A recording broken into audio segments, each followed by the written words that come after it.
Hello, guys. Welcome to another episode of eCommerce Lab by Ecomcy, the place of air related to Amazon, FBA, product level, and e-commerce. My name is Vincenzo Toscano, founder and CEO of Ecomcy, and today we bring you for a second time now, Nachman, founder and CEO of ConnectBooks, which I would say is one of the top solutions out there to really help Amazon sellers, automate their accounting. And the reason why I wanted to bring Nachman today is to really discuss, what has been happening overall with Amazon sellers, especially around profitability. What are some of the challenges maybe he's been encountering with some of the clients when it comes to really being, on top of the books? And hopefully you can get some of that insight, guys, to make sure you get the most of what is left for 2025. So, Nakma, pleasure to have you again on the show. How you doing? I'm doing great, and thank you so much for having me. It's a pleasure to come on again. Thank you, man. So, if you don't mind, just give a brief introduction about yourself, the companies, for somebody that might not know you, and then we can dive into the topic. Yeah. Sure. So my name is Nachman. I'm the founder and CEO of ConnectBooks. ConnectBooks is an accounting automation tool, which we focus to we help people get a proper set of books. So a lot of times when people want to do the bookkeeping, especially when it comes to e-commerce, it gets very complicated and they have to spend a lot of time going to all the different marketplaces, pulling all the different transactions and plugging it into their QuickBooks or Zero. And the idea really is that we automate that process. Now, what we do differently than most other tools out there is that we automate with clarity. So a lot of times you have people using different tools or like they have bookkeepers that are doing certain stuff. And then at the end of the month, they're like trying to make sense out of their books and like, hey, we're not showing that we're making the right margin that we're making. We thought we're making more money, making less money. Yeah. And then the question goes, where is the money? Like what happens differently? So one of the things that ConnectBooks shares very differently, and it's really unique about it, and that was always our vision from the get-go, was to automate with clarity. And just a little background about myself, why I'm so focused on clarity is I myself, ConnectBooks were around since the beginning of 2019.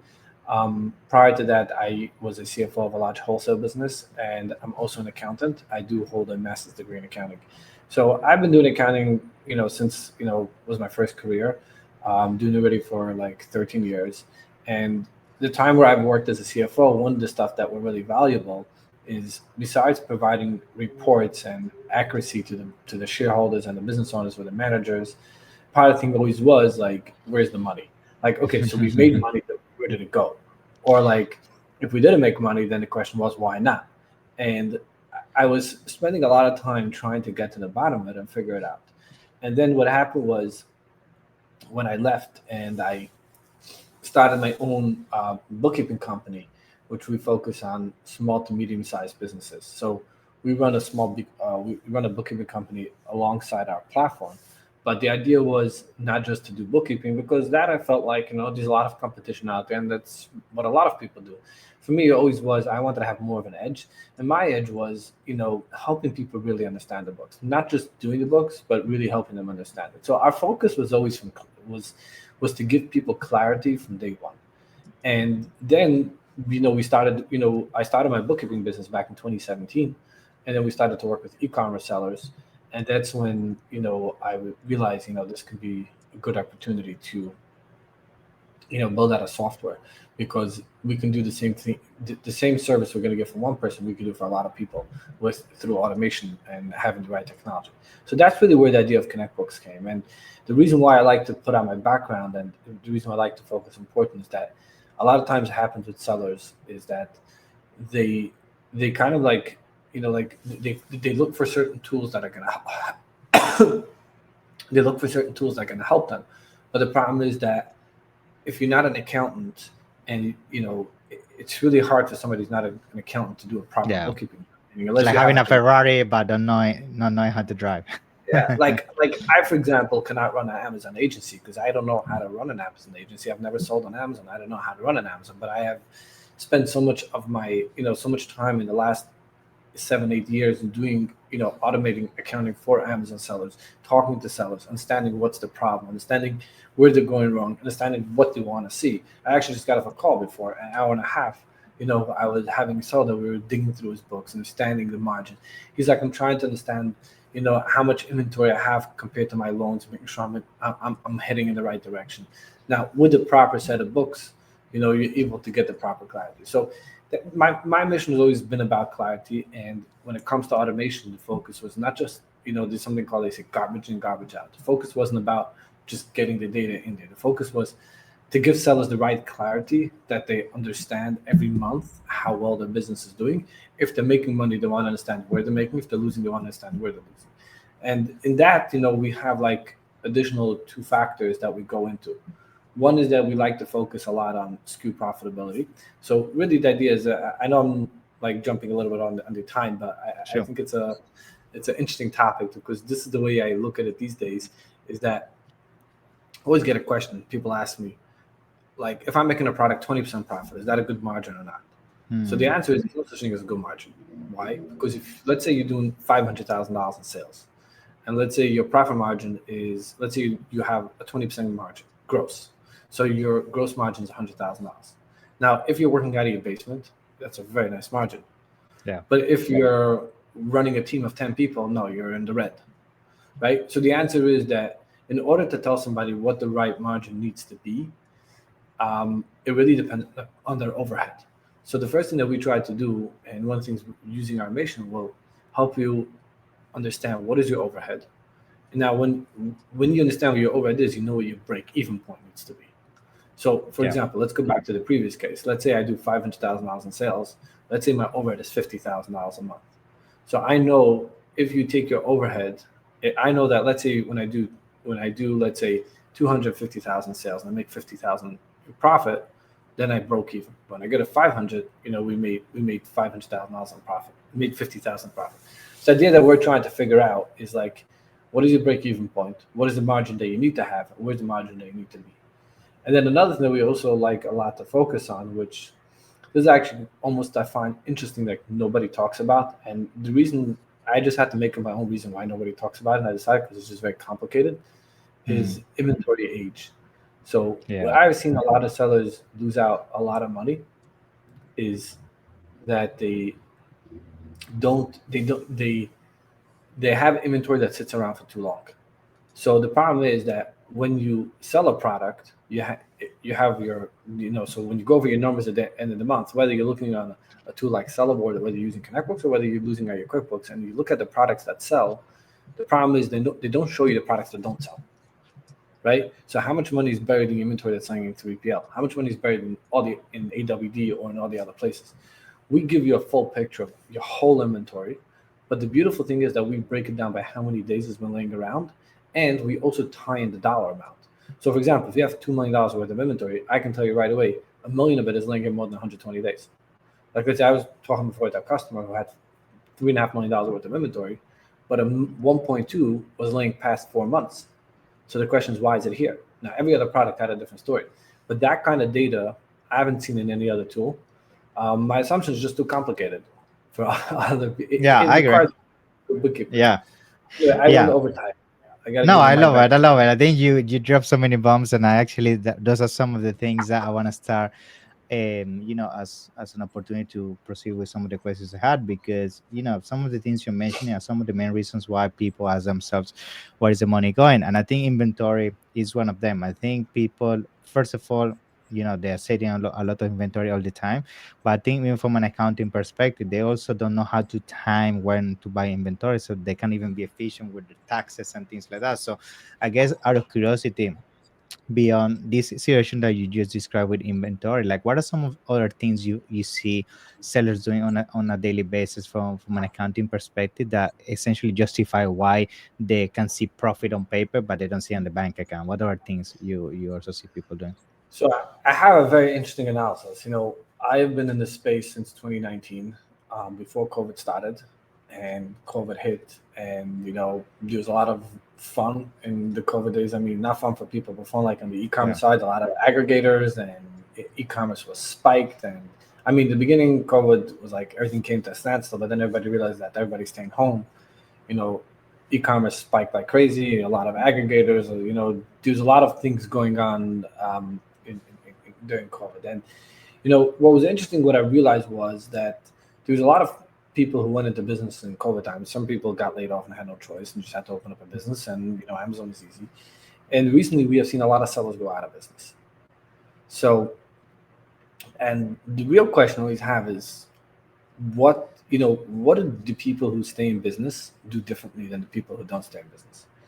And Mm. there's a lot of customers that we have dealt with that we're dealing with since 2019, before COVID started, through COVID, and even today, with all the tariffs and with all the crazy stuff that are going on today. People having issues with employees, people having issues with tariffs, people having issues with the new fees in Amazon. And Mm-hmm. when Amazon says we're not going to increase fee, but just one fee, or like, placement fees has. I have clients that are paying $300,000-400,000 a month placement fees. That's crazy. Like it's Yeah. it's crazy. It's like just shaving 3 to 4 million a year off the bottom Yeah. line. You might as well have your own warehouse at that point. Not even with the warehouse, meaning Amazon's charging them to truck it to different warehouses. The I inventory know, placement no, fee, no. that's like the Crazy. most Yeah. significant fee that came in the last year. Meaning Amazon upped a lot of fees, but they're not that significant. So what ended up happening is, one thing I've seen, one thing very clearly, the people who know the numbers really clear, those are the ones who survive. You know why? Because they always put an emphasis and a focus on being profitable and being cash flow positive. You have to do both. You have to be you have to be profitable, but you also have to be cash flow positive. Meaning you can't just buy inventory that lays around. So the people who really like sit and dig down to the numbers, and they want to really understand the bottom line, and they really want to understand, why am I making money, why am I not making money, where am I losing, where can I make more. Those are the people who at the end of the day, work through the hard times, because when times get hard, they understand that they're not making money, so they right away know that they have to pivot, and they're focusing all day on pivoting and making sure they're profitable. Then I've seen certain sellers who like never look at the numbers. So when times are good, like in COVID, like, I mean, I wouldn't say COVID was a good time, but I'm saying times when there was a lot of business for e-commerce sellers. Yeah. Yeah. They made a lot of money, but when the economy shifted, they had no clue that the economy shifted. Meaning they can read the news, but they don't understand how it impacts their business because they don't have their numbers. And even when you have your numbers, you have to study it. You have to make sure that you understand it. You have to make sure that you're clear with it. So what happened was they didn't pivot, and they just continue doing what they're doing, and all of a sudden they found themselves in the red one month. And then at some point they went too low. Usually by the time they try to get a bookkeeper is when it busts. Like, Yeah, it's too when late. they yeah, when it's too late. And I can tell you one thing. We have two companies. We have the software, which is an automation, which I'm not really, meaning I'm involved in building the software, but we don't really, usually people have in-house bookkeepers, in-house CFOs, and they do everything themselves. We don't really get involved in their accounting. And then we have also our own bookkeeping company that we do bookkeeping for sellers. So like, if somebody tries to use a tool, it's too complicated, and they like, hey, just do the whole bookkeeping yourself. We manage around 100 Amazon sellers that we do bookkeeping for. And Nice. I can just tell you, in the last year, the last like 6 months, we have had like 5, 6 clients shut down. Every Wow. single one of them shared one common reason. They hired us as a bookkeeper and we did their books, but they never paid any interest to understand the numbers. Like whenever we sent it, there's actually certain clients who I told them, for example, his inventory was off, and every month he was losing like he never had a proper inventory tracking system, and we recommended a couple of times to help him set up something, and he couldn't bring himself to do it. And today his business is shut. Why? Because if he was losing like $200,000 every quarter in inventory, and he had no visibility where he's losing it, and he never took the Was time to proactive. step back and Yeah. understand like what's going on. And what we have seen in the last 6 months, I've seen every single one of my clients that shut their business down. I don't, sometimes we have certain clients that call us with questions. Like you could see when the client calls you with questions, they're trying to understand, they want to know what's going on. And then you have those clients like, okay, I have a bookkeeper, he just does everything for me. It's like, I Yeah. don't need a bookkeeper, I don't need books, I need my taxes. They're like kind of like I outsourced it, and just don't bother me, don't talk to me about it again. All of the I wouldn't say all, but all the clients that closed down were clients that never really cared about the numbers. Yeah, they've sourced all the accounting and everything, and they think that that's something they don't need to touch ever again. And that's, Yeah. I agree with you. We also, with clients that we handle from an agency perspective, it's the same. Like I can't tell you how many times we jump on calls, people doing millions of dollars, and you ask them like, what is your net profit? And they don't know. They don't I know don't know. what is the how much is going into the bank, and it's like they just hope that at the end of the month it's gonna be enough money to pay employees and then to buy inventory and keep doing it over and over. And some of them, let's be honest, they've been lucky. That's why they're not going on. They're lucky Yeah, but that the luck is numbers not work out. forever. Yeah, exactly. Luck is Yeah, not forever. I yeah. remember once I asked somebody when it comes to hiring employees, I'm like, so hiring employees is a trade on its own, but one of the things is you want to have like a good framework. So Hmm. I was telling the guy, I said, look, I have good employees, I do it based on my gut feeling. Why do I need this whole framework? He's like, look, your gut feeling worked for you maybe once, worked for you twice, it might work for you another 5 times. But when it doesn't work for you, you have no way to understand how to do it better. If you have a Hmm. framework of like, what is your core values? What are you looking for? What's the mission that needs to be accomplished? What type of employee do you need in your business that you should be successful? Then when you hire somebody and it doesn't work out, you kind of go back to your framework and you say, hey, what did I mess up? What did this person not have or did have that's not part of the framework?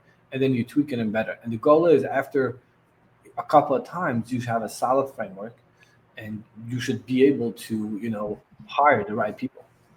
Yeah. And I guess from a proactive point of view, given that we mentioned that a couple of times already, like what is something sellers maybe from a routine point of view can come up with to avoid this? Like, do you recommend on a monthly basis to check any specific KPI, have a certain methodology to cross check? Like, what is something that high level could be a basic that could allow you to avoid this kind of build up So to a potential we situation that cannot be fixed, you know? Mhm. so we actually work with a certain customer where we help them out on the bookkeeping side as well. And actually, we don't really even get in calls on a monthly basis. I mean, in the beginning, we got on like quite a few calls, and then we put our KPIs in place. Every month, we send them his profit and loss on his balance sheet, but in the email, we have a summary of the KPIs. And as long as we hit the KPIs, we know we're good. So our first KPIs, we have to. So we basically I broke it down before in a little fast, but you want to know what your overhead is, so make sure you hit your break even point. So I'm gonna let's say for example, he does $1 million a month in sales, and they have let's say a 25% gross margin, so they have 250,000 in profit, and let's say the overhead is 100,000. So we went over the overhead once with them, and we confirmed that the overhead is good. There's not much what you can cut. They got a pretty lean overhead. So what we do every month is they're happy making $150,000 a month, and the owners have a lot of other stuff that they do besides Amazon, so they don't want to be really too involved. So every month they get their report. A, they have to make sure the sales are in the range of a million. B, they want to make sure that their margin is still 25% gross margin, and C, they want to make sure that their overhead is not more than $100,000. So if we see one of these three stuff out of the ordinary, then we You bring the take right away to action. there. Yeah. Yeah. Yeah, There's it's one other actually thing. having a KPI. Like I guess that's actually a good point. Like most people don't know what is the I guess the benchmark they have to sit in terms of revenue, profit, and everything. They just go with gut feeling, as you mentioned, and it's kind of gambling at some point. Yeah, You bet. Oh, you bet. yeah, It's like Warren Buffett said once. You know what makes him a good investor? He's like, my job is to analyze the stock market and analyze businesses, and based on my analyzation, that's the stock I'm going to buy. yeah. Some, what happened is in the last couple of years, a lot of times the stock market doesn't reflect the actual economy. Even today, I mean, the economy is horrible, but like a lot of stuff don't really reflect. I mean, Yeah, it's temporal. The video hit $5 trillion. That's That's crazy. crazy. It's Yeah, crazy. I don't know what yeah, it's based on, but yeah. like I've gone over to certain people, and I've asked them like, so one of the things is because all the new technology, let's say like Robinhood. Robinhood has enabled a ton of young people to buy stocks. Back in the days, like when you wanted to buy a stock, you went to a broker, you had a conversation with him and or her, and you discuss your strategy and what you want to buy. Today, Yeah. since it's so easy to buy and sell stocks, people are just buying right and left, basically no clue what they're doing. They're kind of like Hmm. just hype. And that's really a big part of why the stock market is not really properly reflecting the economy. But one of the things Yeah. would be is, let's say, for example, if you buy a stock, how many times earnings are you trading? Most people don't even know what Hmm. that means. When you ask them, like when you look at stock. So Warren Buffett says is that my job is to analyze the stock, and that's what I do all day, and that's why I'm so good at buying the right stock and having the right stock. And I think Warren Buffett's like one of the only funds who always beat the S&P 100, S&P 500 every single year. Yeah. But Yeah. other people like that have no clue what they're doing, and they just like randomly buy stuff, and then they end up losing all their money. So sometimes it works and sometimes it doesn't. Like one of the biggest stuff where I remember even I lost some money in the beginning. Like I didn't pay too much attention, but let's say when Tesla skyrocketed back in COVID, I like in remember. 2019, Tesla went crazy. And a lot of people, even I didn't buy a Tesla then, and we felt like we lost out. So all of a sudden Rivian came up and everybody went crazy to buy Rivian. And I know Rivian at one point was trading at 150, now it's like $13. Like there's so many different, like you have to really know what you're doing. A ton of people lost a ton of money in there. Like, and Yeah, these are a bunch of other stocks. A lot of people lost some money, but it goes back to the same thing with just not having visibility. It's the same concept, and the same concept with Amazon. Same concept with your products. You have to have proper visibility on your products. And it was interesting. I'll just share another thing, which actually was working with a client recently. Um, he wasn't making money, so he came to me. He's like, I don't know what's going on in my business, but based on the numbers, I should be pulling out like $100,000 a month, and like there's nothing there.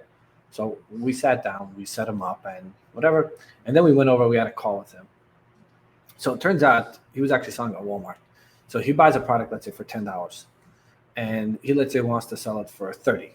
So he says, okay, commission and fulfillment fees, let's say $10, and then advertising, let's say is 10%. That's what he decided. So then from 30, I should be down to 17 minus my cost of the product. So I should have $7 profit. And then he was looking at an ROI. So if I spend $10 and I make 7, I'm a 70% ROI.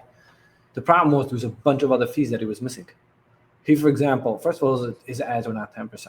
So his problem was that across the board, his ads were 10%. But on a lot of SKUs, especially newer SKUs that he was starting, they were nowhere close to 10%. Burning money. Yeah. I said, you know why your tacos is 10%? Is because, let's say, this product, he had a certain product that was doing very well, or he wanted to just liquidate and he lowered the price and he did a ton of sales, but 0 ads. And the camouflage. So, so you can't just look at the bottom number and say it's 10%. I said, number one, ads is 20%. I said, now what happened with returns? You completely forgot about returns. He's like, all right, yeah, some come back. I said, on average, you have a 10% return rate. So 10%. So if you have to leave, you have to have 10% of the profit going to garbage. I said, what happened with your storage fees? What happened with the removal fees? What happens with the inventory? I said, there's so many other fees that you're just not accounting for. So we basically redid the formula for him. And we told him, now, when you source products, this is the new number you're supposed to look at. And if you can't hit profitability after going through all my margins, then just don't buy it. Yeah, I know. That's such a good example. I think that's the perfect analogy to show that even in sometimes you think the numbers on the screen you're pulling a profit, you need to go deeper and really understand what is happening, because without that you cannot even predict what you're going to be doing in the future. Like we're pretty much at the end of the year, and a lot of people need to be thinking what they're going to do in 2026. By you sometimes making assumptions on things that such as that you're profitable and you're not, it can definitely kill the business. So I guess, Nachman, to close today's episode, like what would be your last advice, maybe for the remainder of the year, like what you should advise people to look into or be careful to avoid having a bad Q4 and make sure they can set for success in 2026. Yeah. I have a very good piece of advice to share. So I was working with a client, and it's interesting. So some people make money in Q4 and they make money all year.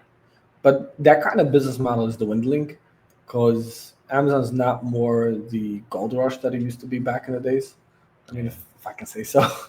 But some people used to just make money December, not make a whole year. Most people today try to make money every single month. They try to pull in a through profit. So I actually have a client that does not make money in December. So they're in a certain industry which doesn't spike in the holiday season. So since it doesn't spike, they're not really they're not making money in December. But throughout the year, they've been making money. Now, actually, with that client, it was an interesting story that we actually helped them take their business from a loss into a profit, and they've been cash flow positive. And one of the reasons is they were from one of those clients who never looked at their numbers. And then they were complaining to us once that they're losing so much money. I said, let's just have a phone call. And I started telling them, by the way, do you know that based on your overhead, anything under 20%, you're losing money on? I said, you were? He's like, what do you mean? And then another factor, he never calculated properly landed cost. That's because he never provided us proper documentation of how much is where, how much the containers are costing and all that. He used to think he's making money on certain products, but when he factored in the landed cost and that was before the tariffs went in, he was actually losing money. So, he actually came to a very good standpoint throughout the year. He's very profitable, but then he wanted to make sure that in Q4 he's also profitable. So why is he not profitable in Q4? Because his storage fees is around like $20,000 a month. But if you're going to take the storage fees from, let's say, like a month of July and a month of December and compare the two, you'll see that Q4 is 3 times the price. I don't know what the rate is, but from my analysis, the Q4, the storage fee is 3 times. So basically, he has, and let's say in July, at 20,000 storage fee, and December he had 60,000 storage fee. So that $40,000 ate up his profit. So Wow. now what we're trying to do is trying to see how can we minimize it. So we have a very lean inventory in Q4. We're really on top of it. So we want to try to bring down the storage fee as much as possible. Then we actually did a very good, this I did like as a, because we also working on their bookkeeping. It's different. But we also, what I did for them was a different report was we took a list of all the products that were still in stock and we looked what would be the potential profit. So how do we calculate? We took the profit per SKU after all the fees included for the last 3 months, came up with an average profit for the SKU. Then we took out the storage fee and tripled it 3 times. So now we know how much profit we're going to make on this product in the next 3 months. And then we looked, okay, so based on now that we accounted the proper storage fees, how much money are we going to make from these products? So certain products had no way of making money through Q4 based on the amount it sold. Oh, so we did nothing. We looked how much sold and we looked also how much is left in stock. So certain products, like for example, that weren't making money, he didn't send them more, but a lot of them were still in stock.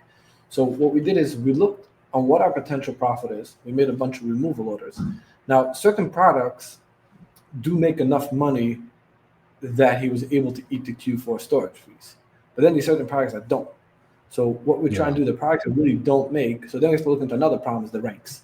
If you have a good rank, you don't want to lose it. So really the best way would be is for him to go on vacation for Q4, to shut the Amazon store, go on vacation for 3 months and come back. The problem Yeah. was, and technically if he could do it, he can afford it because they made enough money in the first 9 months to Yeah. pay for the last 3 months. The problem is that the last 3 months they lose money. Yeah. They lose. So what we're trying to do is really the reason why we can't shut the store for 3 months is because we're going to lose the rank. So we went through. So the products that he planned on discontinuing, we right away made removal orders. Like right away got them out of FBA because the Q4 would have killed you. The next thing we did is understanding the margins of each product, and then trying to minimize the storage amount, and then trying to bring the price. So he should at least like the next 2 months, like just mainly break even. So really, one of the things that we took a lot out is that Q4 storage fee is 3 times the amount. And then what you have to do is go through your product and factor which ones can survive Q4, which one will make money in Q4. And then the ones that don't make money, if it's like a private label item that you're going to be selling throughout the year, you might have to eat the loss to keep the rank because that's tricky. But if it's not, get it out of there as fast as you can. Yeah, I love that. I think at the end of the day, I mean, the main takeaway of everything you just described, which is something I'm sure a lot of people is going through, is like sit down, know your number, guys. I think Q4 is also a moment to reflect, especially getting into Q4. And I'm sure, like, if you do the right revision, as Nachman is mentioning, like you can really set yourself for success. So it's been a pleasure to have you in the show for second time. Thank you for dropping all the knowledge as usual. So I guess for people that wanna, work with you or give it a try to the software, tell us more about that so I can put it down below. Yeah. Yeah, so the best is just visit our website, connectbooks.com, and just book a demo. And, we'll have one of our reps get on a call and answer all your questions. And we'll tell you what's the best you can do. And then we Awesome, man. wish everybody to have a great Q4 and they should have a good season. And one more tip is just be careful with all the lightning deals and coupons you put on Black Friday with Cyber Monday, because a lot of times I've seen where people, let's say, I had another client, he was selling a product for $80 and he made $20 profit after all fees. But then he went and put a $10 coupon. Now, sometimes we have so much money coming in and out of your account, you think like $10 is nothing. So if a product's selling for $80, big deal, I'll sell for 70. But I told him, you slashed your margin in half when you put down $10 coupon. So just be careful. I've seen many people on Black Friday make double the sales, but half the profit from a regular day. Now, if you got to move inventory, then do it. But if you don't Okay. have to move inventory, then just be careful. Yeah, I think that's super important. Sometimes people get so fixated in making as much revenue as possible, but what is the point of that if you can put money on your Yeah. pocket, right? So good on. Yep. Thank you, man. So it's been a pleasure. Thank you so much, and looking forward to having you on the next one for sure in the future. Yeah, been a pleasure. Thank you, Thank man. you so much.